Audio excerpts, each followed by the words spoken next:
తెలంగాణ కుంభమేళ జాతరగా చెప్పుకుంటున్న సమ్మక్క సారలమ్మ మేడారం జాతర అంగరంగ వైభవంగా నిర్వహిస్తున్నారు అధికారులు, ప్రభుత్వం. ఈ నేపథ్యంలోనే మనం ముందుగా జంపన్న వాగులో స్నానం చేసిన తర్వాతే భక్తులు నేరుగా వెళ్ళి సమ్మక్కను సారలమ్మను దర్శించుకుంటారు.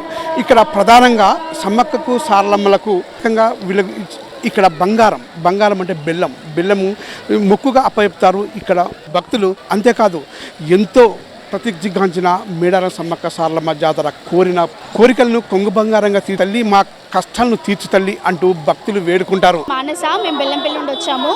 నేను గత 6 సంవత్సరాల నుంచి సమ్మక్క జాతరకు వస్తున్నాము. మేము ఏ కోరిక కోరుకున్నా కూడా అమ్మవారి మాకు అన్ని కోరికలు అనేది తీరుస్తుంది.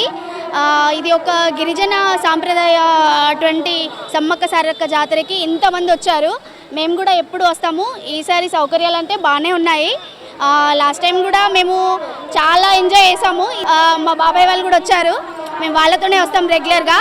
చాలా చాలా హ్యాపీగా ఉంది. ఇది ఒక సెకండ్ కుంభమేళ అనుకోవచ్చు. ఈ జాతర చాలా బాగా అంటే చాలా బాగా ఎంజాయ్ చేస్తాం. మేము చాలా హ్యాపీగా ఉంది.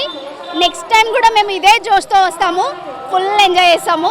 జై సమ్మక్క. జంపన్న వాగులోనే శివశక్తుల పూనకాలు స్నానం చేస్తూ తన బంధువులకు జరగబోయేది బాధలను అన్ని కూడా ఇక్కడ శివశక్తులు వాళ్ళకు తెలియజేస్తారు.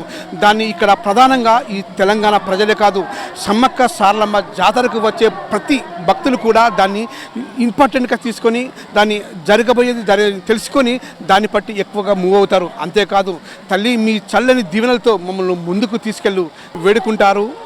తెలంగాణ ప్రజలే కాదు, ఇక్కడికి వచ్చే ప్రతి భక్తులు కూడా సమ్మక్క సారలమ్మను వేడుకుంటారు. Cameraman అనిల్తో Raj, ఆర్కెల్ TV, Warangal.